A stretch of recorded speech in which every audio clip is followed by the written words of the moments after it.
Myanmar का पुराना नाम बर्मा। ये 1935 में अंग्रेजों ने कहा कि इसे अलग कर देंगे और 1937 में अलग कर दिया। 1935 में कहा कि भारत से अलग करेंगे और 1937 में अलग कर दिया। और हम भारतीय 1947 में चुपचाप यह स्वीकार कर लिए कि म्यांमार हमसे अलग हो गया। म्यांमार हमसे अलग। शिक्षा जिस दिन छीन लेगा ना, तो जमीन पे बैठने वाले इंसान को भी लगेगा कि उसे किसी चीज की कमी नहीं है। समझ गए? चाहे जितना चौपट रहेंगे आपको पता ही नहीं चलेगा, आप जिंदा रहने को विकास समझेंगे। हम लोग 47 में रहते लोग ना, 47 में अंग्रेज जैसे गए चढ़ के ले लेते म्यांमार वापस। 10 साल तो हुआ था अलग हुए, वापस ले लेते हैं। और उसमें भी क्या करते हैं, यहाँ ज्यादातर लोग बौद्ध लोग थे, महाबोधि वृक्ष ले जाते हैं। बौद्ध धर्म की एक और संगीति आदमी यहाँ पे बौद्ध भिक्षुकों को ले आके यहाँ बड़ा सा इतना युद्ध से पहले यहाँ पे ना अपने आप को ये घोषित कर देना कि हम बौद्ध विरोधी नहीं है, क्योंकि युद्ध में धर्म बहुत मायने रखता है। समझ में आ गया? बोध गया में बड़ा का यज्ञ कराता आदमी, एकदम पूरी दुनिया से बौद्ध लोगों को बुला के ले आता है। खत्म होने तो इसको गले आप वहां क्या कर रहे हैं? बौद्ध धर्म स्थली यहाँ है, आइए ज्ञान आपको यहाँ मिलेगा भाई। बौद्ध, हम लोग बौद्ध विरोधी नहीं है, हम लोग बौद्ध धर्म की बहुत पूजा करते हैं। हम लोग यहाँ पे, हम सिक्किम गए थे तो जितना बौद्ध मठ थे सब जगह गए थे वहां पे। और बौद्ध मठ ऐसे ऐसे पहाड़ पे बनाए कि जाके ना अजीब फीलिंग हो रही थी कि बाप रे तो नया दुनिया है कोई यहाँ पर। और वहां पे पाली भाषा में वो सब चल रहा था, ये वो। हम गए वहां पूजा पाठ की, तो लोग पहचान गए हमको। हम कह रहे तो हो गया काम अब। आगे बढ़े, किसी को दिक्कत? तो बताइए हम लोग गलती किए कि नहीं किए? आज हो पाएगा? आज म्यांमार हम लोग को आंख दिखा रहा है। वहां पे म्यांमार की प्रधानमंत्री आंग सान सू की, वो दिल्ली से पड़ी हुई यहाँ पे, तो भारत में थे। चाइना क्या किया, यहाँ सेनापति को कह के आंग सान सू की को जेल भेजवा दिया, और यहाँ पे सेनापति कब्जा कर लिया। कौन कब्जा कर लिया और किसके फेवर में? श्रीलंका में भी चाइना, मालदीव में भी, और पाकिस्तान तो उसका रखेल है। अफगानिस्तान तो बर्बादे हो गए। यहाँ पे आगे बढ़ते हैं। यहाँ पे म्यांमार, क्या हमें अलग देना चाहिए? हाँ, कभी नहीं। यहाँ पे हम लोग गलती किए कि नहीं किए? और गलती भी किए कि आजादी के बिहाने लड़ लेना चाहिए हम लोग को। किस पे? पाकिस्तान पे। अंग्रेज गए सब बिहाने छोड़ देते लोग। Good morning Lahore, good morning Karachi, दौड़ जाना चाहिए, आओ गले मिलते हैं, गले मिलते हैं। गले मिलके उठा एक आदमी एक को ले आता तो काम हो जाता है।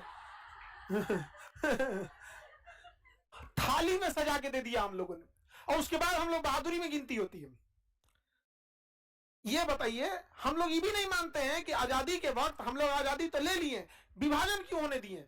अंग्रेजों ने कहा कि यार ये सब हमले हमारे पीछे पड़ जाएंगे सब, कोई ना कोई इसमें आएगा जो कहेगा कि आजादी तो ठीक है, विभाजन ठीक नहीं है, इन सबको इसी में उलझाओ। उसने जिन्ना को चढ़ा दिया, मार दे, और यहां घोषित कर दिया कि गांधी है तो विभाजन किए। उसको पता था कि गांधी एक व्यक्ति है जिसके कहने पे पूरा भारत एक हो सकता है, इसी को विलेन बना दो। अंग्रेजों ने गांधी को ही विलेन बना दिया। आज भारत के लोगों को लगता है नाथुराम गोडसे बहुत अच्छा किए। अरे भैया, गोडसे आप में इतना ही खून में गर्मी थी, जिन्ना को क्यों नहीं मार दिए?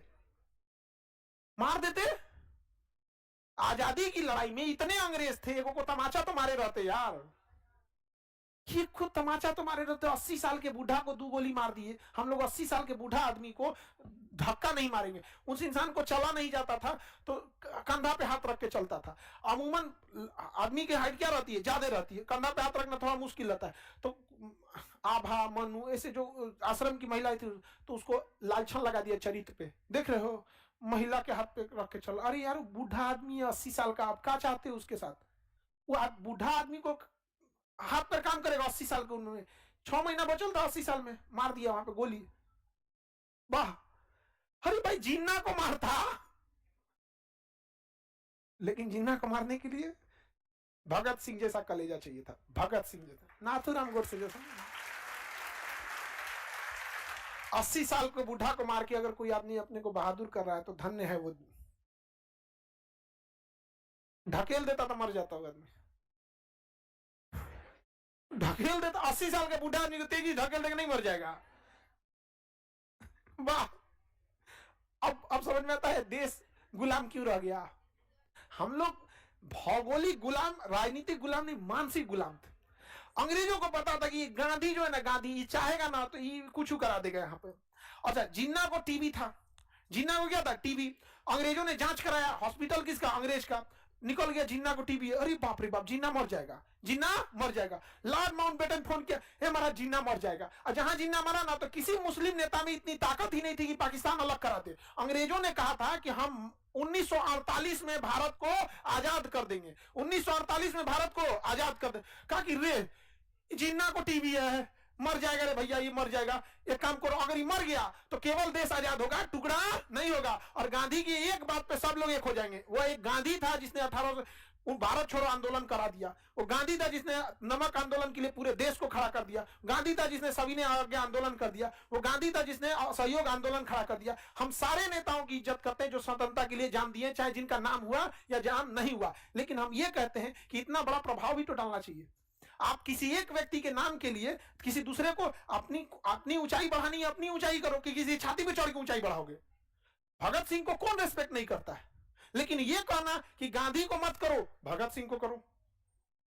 क्योंकि अगर भगत सिंह सही है, ठीक, भगत सिंह की जो योगदान था बेहतर था, उसके बाद भी अंग्रेज रह गए थे, समझा कि नहीं गया। तो अंग्रेजों ने कहा कि 1948 में देश आजाद करेंगे ना, तो जिन्ना मर जाएगा और गांधी विभाजन होने नहीं देगा। तो उन्होंने जिन्ना को बताया ही नहीं कि तोरा टीबी है। कह दिया खांसी हो गया, बलगम खांसी, कहा कि दवाई दिए, दवाई देने निपट जाएगा। यहाँ पे आनंद फानन में लॉर्ड माउंटबेटन आया और कहा विभाजन कर, विभाजन कर। एक टेबल पे बैठ के भारत पाकिस्तान का विभाजन कर दिया, इसे लाइन खींच के। कहा पुलिस स्टेशन कौन है, पास का पुलिस स्टेशन, अच्छा ये ऐसे ऐसे पुलिस स्टेशन यहाँ पे, लाहौर दे दो इसको। लाहौर दे दिया गया था भारत को। तो रेड क्लिफ को कहा गया कि पाकिस्तान में तो कोई शहर ही नहीं बचेगा। कहा कि नहीं बचेगा, कराची बचेगा। कि बस एगो कराची बचेगा। भारत में देखिए बंबई बचेगा, पूना बचेगा, मद्रास बचेगा, कलकत्ता बचेगा, नागपुर बचेगा, दिल्ली बचेगा, लखनऊ बचेगा, कलकत्ता बचेगा, अमृतसर बचेगा, जोधपुर बचेगा। इतना सारा शहर, एगो शहर और पाकिस्तान को दे दीजिए। तो मिटा दिया रबर से, लाहौर दे दिया उसको। धाए धाए विभाजन इतना तेजी से हुआ है जिसका कोई हद नहीं। अब बताया क्या गया, जब संसद से प्रस्ताव पारित होता है कि 1948 में देश आजाद होगा, तो क्या जल्दी थी। सुभाष चंद्र बोस की मृत्यु हो चुकी थी, जितने क्रांतिकारी थे सबकी मृत्यु हो चुकी। जल्दी जल्दी भागा, सबकी जिन्ना ही है जो बांट सकता है। धाए से विभाजन किया, जिन्ना को दिया, ले जो ले जो, जो मिल रहा ले जो। वो कह रहा है कि और चाहिए। मने मन सोचने मर जी तो छाती खराब हो गई तो, लेकिन कुछ बोल तो नहीं रहा था। कोई बात नहीं, कोई बात नहीं, पूर्वी पाकिस्तान भी चाहिए, हाँ हाँ ले जाइए, इसको भी ले जाइए, लेके भेज दिया। ठीकरा फोड़ दिया किस पे, गांधी पे। समझ, अंग्रेज का कातल 100 साल बाद लहरता है। इंग्लैंड में तो इसका बवाल भी हुआ था। इंग्लैंड के लोगों ने कहा दिया इतना जल्दी क्या जरूरत है आजाद करने की। उसने कहा कि ना ना ना, इस सबको अगर विभाजन नहीं होगा ना, विभाजन अगर नहीं हुआ रहता तो हम लोग किधर लड़ते, लोग म्यांमार की ओर।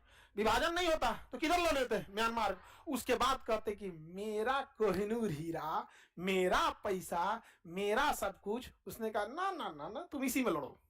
किसमें लड़ो, इंडिया पाकिस्तान। हम लोग किसको दोषी समझते हैं। अब जब देश मानसिक गुलाम हो जाएगा तो उसका कोई उपाय नहीं, कोई उपाय नहीं। और अगर हम लोग हकीकत बोलेंगे ना तो कहेगा कि यह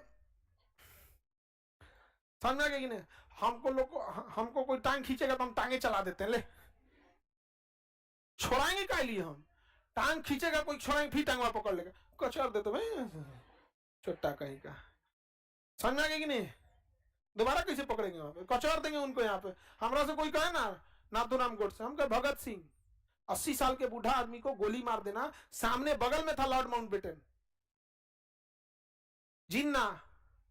यकीन मानिए अगर भगत सिंह जिंदा होते ना, भगत सिंह लाहौर में घूस के मारते जिन्ना को, घूस के मारते। देश भगत सिंह का है, नाथूराम का नहीं।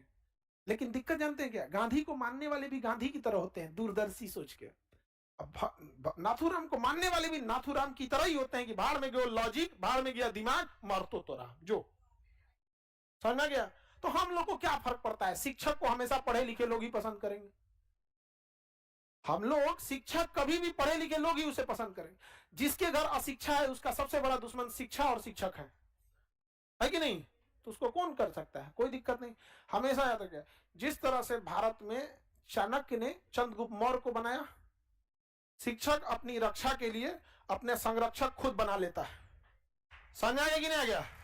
तो हम लोग अपने लिए क्या दिक्कत है, कोई होगा आप लोग जवाब देने के लिए इनफ है, नहीं है। तो हमें आजादी कब मिलना चाहिए था, मिला 48, सोचा जिन्ना को टीवी हो गया, समझ में गया कि नहीं आ गया? क्या हो गया? जैसे आजाद हो गया जिन्ना मार गया, उधर मार गया, टीवी से मरा था, टीवी से मर गया था वहां पे, बताया नहीं।